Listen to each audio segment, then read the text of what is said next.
아주 깔끔하고 생기가 넘치고 옷도 멋있게 입은 멋진 청년이 두벅두벅 나왔습니다. 그러더니 예수님 무릎 앞에 엎드려 꿇어 앉습니다. 그리고 예수님이시여 이렇게 말했으면 좋지만 그래 말하지 않고 선한 선생님이여 가르침을 주소서라고 오늘 멋지고 잘생기고 재물도 많고 또 슈트빨도 아주 좋은 한 청년이 나와서 말하는 사람이에요. 다른 병행 구절에 보니까 비슷한 구절에는 관원이라는 의미로 나오는 부분이 있습니다. 재물이 많은 청년이었다. 부자 청년이었다. 그래서 이것을 통하여 주님이 이 청년에게 주시는 교훈을 통하여 우리에게 주시는 교훈이 있습니다. 그것을 오늘 저와 여러분 함께 공유하실 수 있기 바랍니다.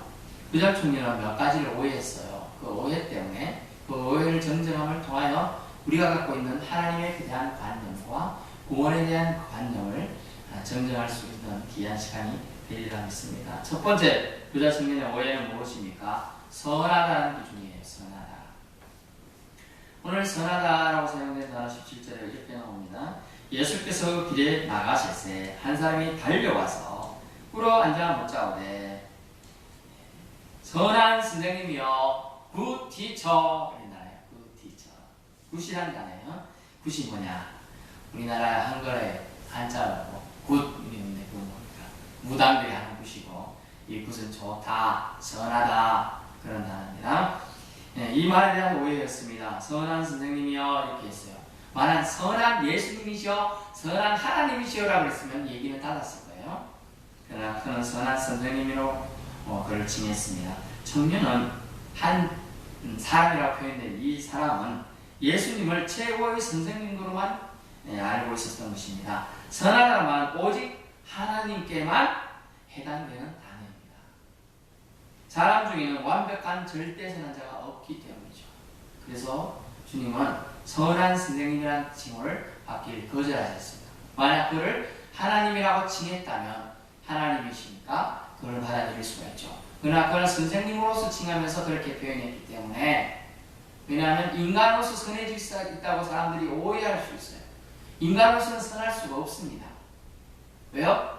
원죄가 내려오기 때문에 사람은 완벽해질 수가 없기 때문입니다. 두 번째 오해는 무엇입니까? 이 사람의 오해는 계명을 알면 된다는 정도의 오해입니다. 사실은 계명을 지켜야 되는 것이죠. 근데 아는 것, 이 지킨다 이분이 이 한 사람이라고 표현돼 이 청년이 계명을 안다, 지킨다고 표현된 단어는 예수님 말씀하신 지킨다와 좀 다릅니다. 21절 보십시오. 21절 예수께서 그를 보시고 사랑하사 이르시되 이 사랑하사라는 표현된 단어는 대견하시다라고 번역됩니다. 공동 번역서에는 그가 말하는 것을 보고 대견하시다. 이만한 믿음이 없다라고 보시네요. 그가 지킨 계명이 무엇입니까? 19절에 네가 계명을 하는데 살인하지 말라, 간음하지 말라, 도둑질하지 말라, 거짓죄를 하지 말라, 속여빼앗지 말라, 이 부모를 공경하라 하니 그가 여짜오되 선생님이여, 또 선생님이라 그러죠. 예수님이여, 주님이시여, 오말로 이런 말 할거요, 하나님이시여 이런 말 할거요. 이것은 내가 어려서부터 다 지켰나이다. 지키긴 지켰습니다. 하지만 표면적으로 지킨 거죠. 마음적으로 범해도 범한 것입니다. 예수님이 말씀하신 십계명 중 몇 가지만 지킨다고 되는 것이 아니에요. 사실은 부자 청년이 오늘 표현된 한 사람이라 표현된 이 사람이 지키지 못한 것이 있습니다. 그것은 뭘까요? 그것은 탐욕이라는 단어예요. 그리드. 탐욕을 버리지 못한 것은 계명을 지키지 못한 것입니다. 모든 계명에도 하나라도 못 지키면 다 어긴 것이 됩니다. 그래서 탐욕 부리는 자는 우상 숭배하는 자라는 뜻이 맞습니다. 골로새서 3장 5절 한번 보세요. 골로새서 3장 5절입니다.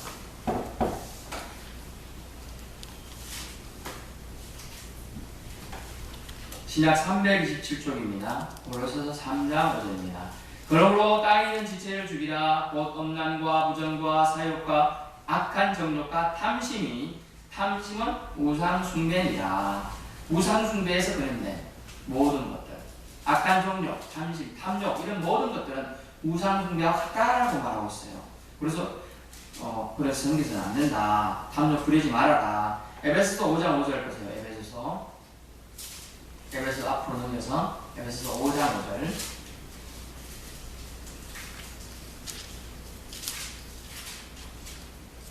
너희도 정녕 이것을 알거니와 음행하는 자나 더러운 자나 탐하는 자 곧 우상 숭배자는 다 그리스도와 하나님의 나라에서 기업을 얻지 못하리니. 아멘. 탐하는 자라고 있는 탐욕은 결국은 우상 숭배자가 되고 나라를 하나님과 그리스도와 하나님의 나라를 기업을 받지 못하는 자가 된다. 결국 부자 청년은 율법의 피상적인 의미와 행동을 이해했을 뿐 참 뜻은 몰랐습니다. 따라서 마음의 중심에서 순수하지 않았던 것이죠. 로마서 3장 20절 한번 찾아보세요. 로마서 3장 20절입니다.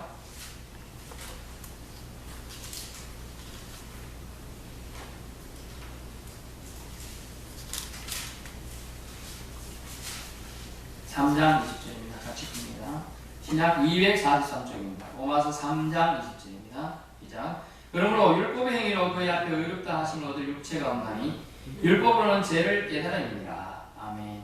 율법은 죄를 깨닫게 해요. 그런데 그 행위로 그의 앞에 의롭다 하심을 얻을 육체가 없다는 거예요. 율법 때문에.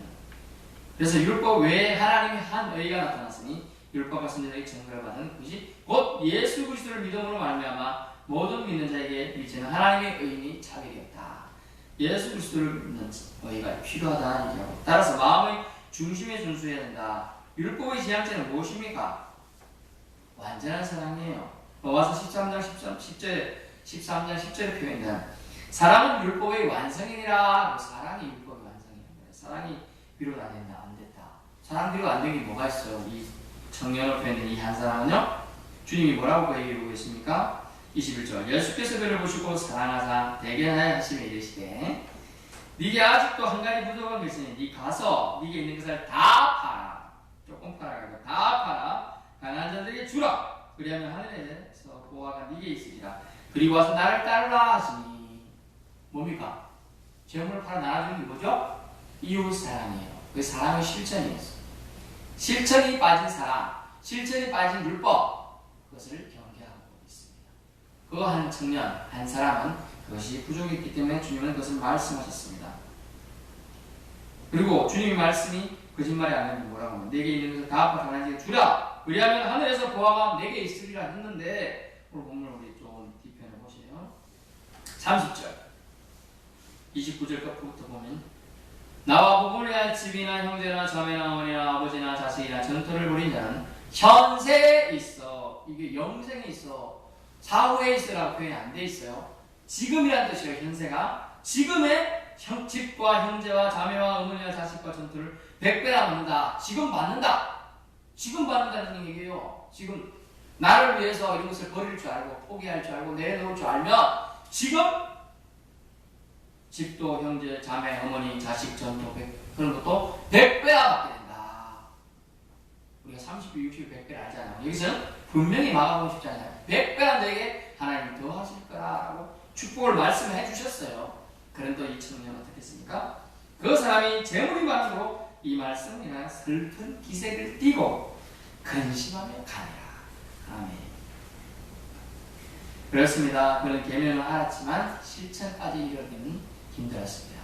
그 왜냐하면 계명은 완벽해야지 완벽을 요구합니다. 그것은 부족합니다. 율법에 대한 오해 그 정도까지는 되지 않아요. 한 가지라도 보면 율법은 전체를 가는 거죠. 탐욕을 부리지 말라, 담심하지 말라, 이웃에 욕심하지 말라라는 것을 어기게 되는 것이죠. 세 번째 그의 오해는 무엇입니까? 재물에 대한 거죠. 재물은 주님을 사랑하기 위해 섬기라고 하나님 주신 거였어요. 자신가라고 생각했기 때문에 그는 내려놓을 수가 없었습니다. 자신가라고 생각하니까 다 팔 수가 없었습니다. 내가 아끼는 볼펜 하나도 팔기가 아까워요. 남들에게 주려고 하는. 근데 다 팔아. 그러니까 조금 팔아. 절반만 팔아라. 이런 게 몰라요. 생각했을 것 같아요. 그런데 다 팔아. 그러니까 주님이 너무 아십니다. 이렇게 되는 거죠. 재물과 주님을 겸하여 섬길 수 없기 때문에 주님이 이 본문을 주신 걸로 있습니다. 그래서 21절 말씀으로 나와 있잖아요. 그 사람이 다 팔아 내게 있으라. 그리고 와서 나를 따르라 라고 했어요. 다 팔아. 다 파는 게 결국 주님과 가까이 있는 거예요. 왜냐하면 주님이 그렇게 하라고 했으니까요. 22절에 고민하여 돌아갑니다. 고민하여 돌아갑니다. 슬픈 기색을 띠고, 슬픈 기색을 띠고를 다른 공동문에 쓰서 뭐라고 나오냐면 울상이 되어 눈물 쏟아질 표정을 짓고 이 뜻이에요. 근심할 것 같다. 우리는 이런 질문을 받아 어떻게 행동할 수 있겠습니까? 뭐 아무것도 없는데 뭐 다 팔아서 그냥 쉽죠. 그냥 조금씩 가진 게 많아질 수 있나요? 어려워요. 저 같으면도 아내가 있고 자식들이 있는데 본 말씀을 해야 하기 때문에 어때요? 29절에 예수께서 이제 내가 진실을 위해 나와 복음을 위하여 집, 형제, 자매, 어머니, 아버지, 자식 전토를 벌인 자는 신 아무개 목사야 네가 나를 위하여 나와 복음을 위하여 버릴 수 있느냐? 라고 묻는다면 저는 어떨까 고민이 됩니다.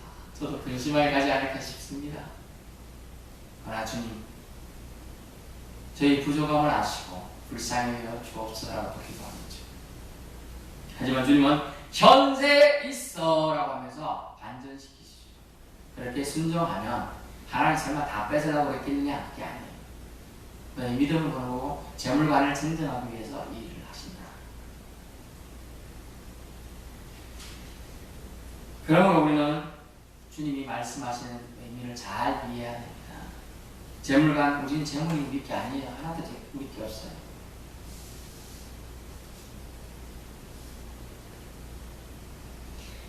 우리도 이 질문에 자유로울 수 없으니 참 안타까운 현실입니다. 재물을 의지하는 자는 하나님 나라에 들어가기 어렵다고 오늘 주님은 말씀하고 있습니다. 뭐라고 했습니까? 낙타가 바늘기 들어가는 것보다 더 어렵다고 지금 얘기하고 있어요. 낙타 보셨어요? 저희 서울 대공원 가서 한번 봤는데 생각보다 키가 엄청 커요. 덩치도 커요. 덩치도. 입도 저희 얼마나 하더라고. 입안가 혀바닥을 내미는데 장난 아니에요. 거의 기린 혓바닥이만요. 이 집을 낙타가 바늘기로 나가는 것이 부자가 하나님의 나라에 들어가는 것보다 쉬우니라. 왜요? 부자의 심령에는 가난한 마음이었고 그 가난하다는 것은 하나님을 사모하는 마음이 적기 때문에 그래요. 완전히 없다는 뜻은 아니지만 너무나 작기 때문에 주님은 그 마음을 갈망하는 마음, 사모하는 마음이 있는 자가 주님을 더욱 가까이 할 수 있고 주님께 나아갈 수 있기 때문에 이 말씀을 주신 줄로 믿습니다. 그러면서 얼마나 어려운지라고 얘기하고 있는 것이죠. 부자가 천국 가는 거 어렵다는 뜻이죠. 낙타가 바늘 뜯어가는 것도 어렵잖아요. 율법 지키는 거와 하나님 사랑, 이웃 사랑이 어려운 거예요. 오늘 보면은 사실 세 가지 대화로 이루어져 있다고 봅니다. 첫째 대화는 뭡니까? 이 세 가지 대화를 통하여 주님은 우리에게 분명한 메시지를 줍니다. 그래서요 17절입니다. 잘 보세요. 그래서 지고 지나갔는데 예수께서 길에 나가서 한 사람이 달려서 꿇어 앉아 묻자오되 분명히 옷도 잘 입고 잘 배운 사람입니다. 근데 꿇어 앉았다. 그럼 뭡니까? 자기 옷이 더러워지겠죠. 그런 걸 감수하는 것까지 아주 좋은 모습. 그리고 예수님을 선한 선생을 치는 것도 나쁜 게 아니에요. 그냥 잘못된 건 그런 신관을 정정했을 뿐이죠. 내가 이제 시작됩니다. 이제 질문. 내가 무엇을 하여야 영생을 얻으리까? 여러분 한번 따라해보세요.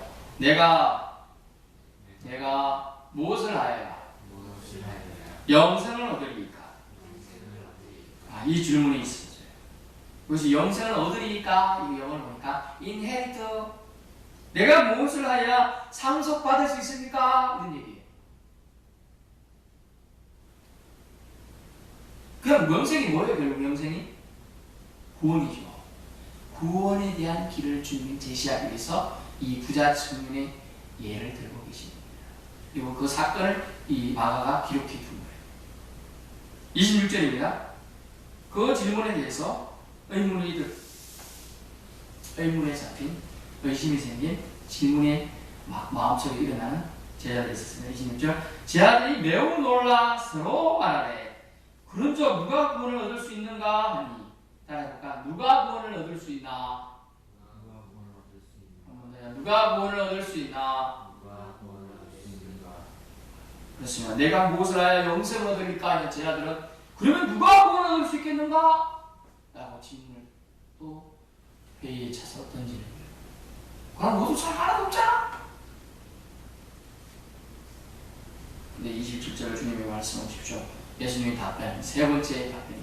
그러면서 첫째, 둘째, 셋째 지나가면서 주님이 답을 결론을 내줍니다. 예수님의 답변은 무엇입니까? 그들 보시며 이르시되 사람으로는 할 수 없으되 하나님으로는 그렇지 아니하니. 아멘. 하나님도 하실 수 있다라고 얘기하고 있습니다. 하나님으로서는 다 하실 수 있느니라. 아멘.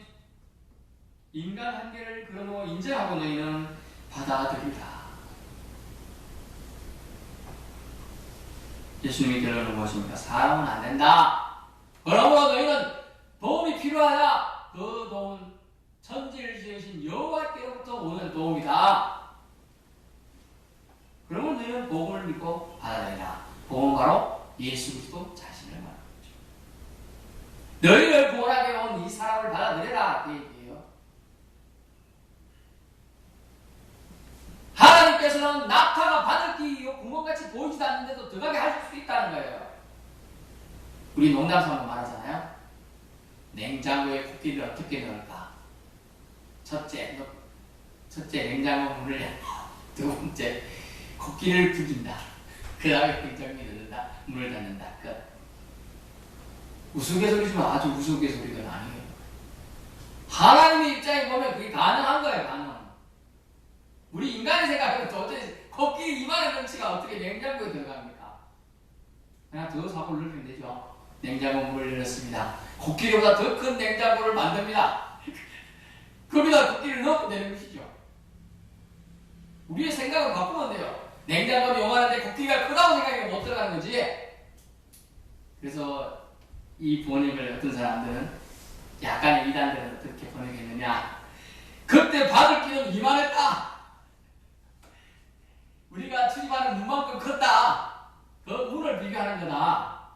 심지어 문을 비유하는 거다. 그러니까 그 낙타가 지나갈 수 좀 숙이면 들어갈 수 있었을 거다. 이렇게 얘기하는 거죠. 낙타가 언제 수굴이죠?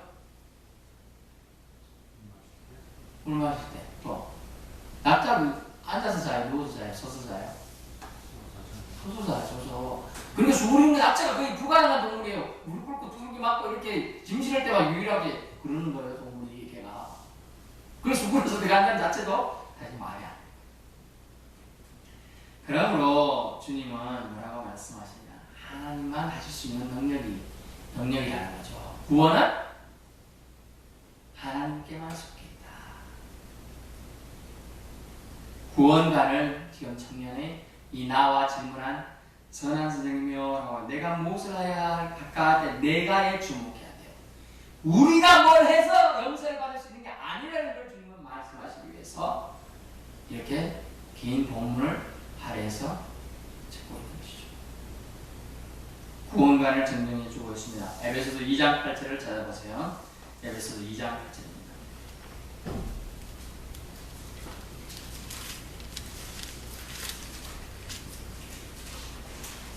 2장 8절입니다. 같이 한번 읽어봅니다. 신약 311쪽입니다. 에베소서 2장 8절.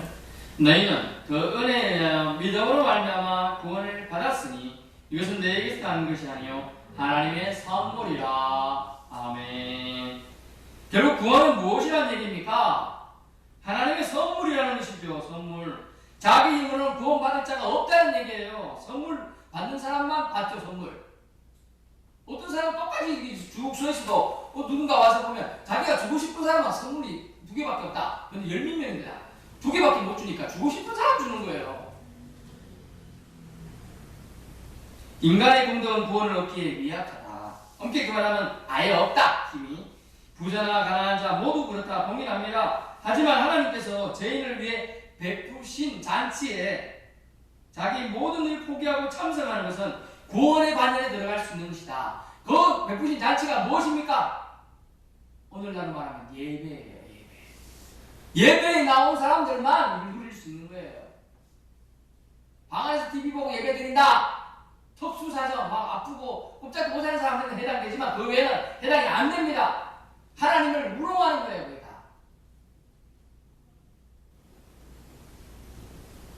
하나님께서 죄인을 베푸신 잔치 초대했잖아요. 그러니까 그래요. 저는 장에도 가봐야 되고 소도 사러 가봐야 되고 장사도 해야 되고 밭에 할 일도 많아서 안 되고 그러면서 안 가죠. 주님 베푸신 잔치에 오라면 어떻게 해야 돼요? 와라! 와서 누리라 하면 와야죠. 와서 하나님의 사랑을 받아야죠. 하나님의 사랑을 표현해야죠. 하나님을 높여드려야죠. 그 얘기를 하고 있는 거죠. 결국 우리의 잘못된 구원은 우리가 원해서 된다는 것이 아니라는 걸 지금 예수님께서 지금 말씀하고 계십니다.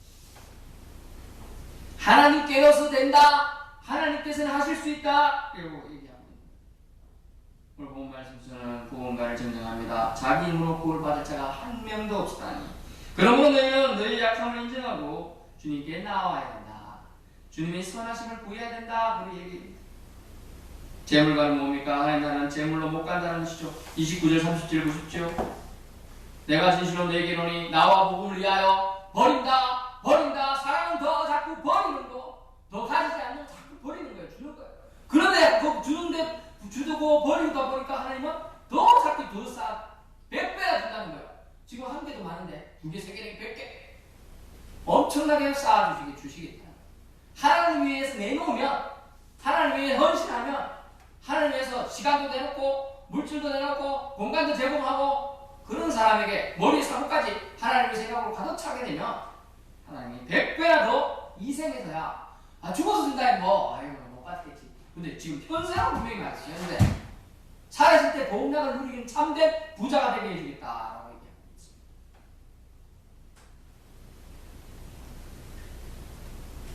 신과는 무엇입니까? 하나님만 유일한 선하신 분이시다. 예수님을 사람으로 인식한 청년은 예수님을 사람으로만 알았습니다. 예수님은 참이십니다. 참 하나님의 아들이십니다. 결론입니다. 신간의 수준 있죠. 하나님의 선하시다. 사람은 결국은 선할 수 없다는 거죠. 그걸 알아야 돼요. 그러므로 하나님 앞에 우리는 엎드려 겸손하게 머리를 조아려야 하는 것이죠. 겸손을 구해야 하는 것이죠. 두 번째는 구원간의 수준이죠. 고칩니다. 인간으로서는 구원받을 방법이나 길이 없다. 그것은 하나님의 영역이라는 걸 말하고 있습니다. 하나님의 전적인 의지로만 준다는 걸 말하죠. 오늘 비유로 뭐라고 나옵니까?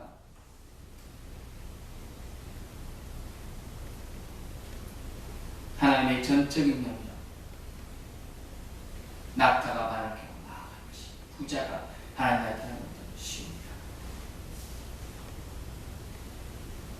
그만큼 부자가 나간 것보다 낙타가 바람을 들어가는 것이 더 쉬울 수 있다는 거죠. 하나님 나라에 들어가는 부자의 심령은 어렵기 때문에 이렇게 비우시죠. 재물간의 수정입니다. 하나님 나라는 재물로 들어갈 수 없습니다. 주를 위해 재물 부리는 현세의 100배나 많은 놀라운 축복을 말씀하셨기 때문에 이 말씀이 만약 없었다면 이성이 없고 후생, 사후에 간다면 사람들이 이 말씀의 힘을 못 받을 수도 있습니다. 그러나 그렇지 않다는 것이죠. 오늘 말씀 무엇입니까? 먼저 된 자가 100배나 상받는 첫째가 되어야 되는 게 진짜다. 그런데 먼저 된 자가 나중될 자가 많다는 건 뭡니까? 그들의 믿음이 도태되고 떨어지고 심지어 주님을 배반할 때까지 이를 수도 있다는 것이죠. 먼저 된 자가 하나님의 뜻을 잘 먹으면 자기 뜻대로 해석하게 되면 구원에 이르는 인간적인 방법을 시도할 것이라는 것이죠. 구원에 이르는 인간적인 방법은 없습니다. 주님이 제시해 놓은 길 오직 예수님밖에 없습니다. 믿으실 수 있기 바랍니다. 오늘 한 청년으로 표현된, 한 사랑으로 표현된 이 부자 청년은 결국 회심전의 사울의 모습을 보게 합니다. 얼마나 똑똑하고 얼마나 잘났습니까? 율법으로 열심히 했습니다. 예수 믿는 사람들이 하나님을 불경스럽게 한다 이렇게 생각해서 그가 열심을 했던 거죠. 그러나 그가 배신에 돌이켜 오직 예수를 위해 고난받는 것도 감내하고 나아가는 거지. 우리는 어떻게 해야 됩니까? 부자 청년에 관한 교훈을 통하여 우리에게 무엇입니까? 재물을 소유하지 말라는 얘기가 아니에요. 사실은 너에게 잘못된 구원관 고쳐라, 재물관도 고쳐라, 하나님에 대한 신관도 고쳐라 라고 얘기합니다. 참된 구원은 오직 예수님으로 통하여만 가능하다. 내가 기려지며 생명이 나로 말미암아 아버지께로 올 자가 없다. 아버지께로 오고 인도하는 것은 누가 하신다? 하나님이 하실 수 있다고 말씀해 주고 있는 것입니다. 자, 여러분, 이 부자 청년의 교훈을 통하여 우리가 근심하여 수색이 가득하여 울상이 되어 집에 돌아가지 말고 정말 다 포기하고, 포기란 말은 다 버린다는 말인데 다른 단어로 다른 해석해보면 뭘까요? 다 주님께 투자하여, 주님께 다 투자하는 거죠. 주님께 다 투자하면 하나님께서 100배나, 그래서 100배 안 받아봤으면 좋겠는데, 여러분 100배나 주신다는 말씀을 드립니다. 믿음대로 되는 거예요. 난 이 정도면 그럴밖에 안 되겠지. 그냥 물 아무리 불락해도 이 정도밖에 안 차는 거예요. 이만한 가지고 큰 덜통을 갖고든지 큰 고무통을 가지고 채워.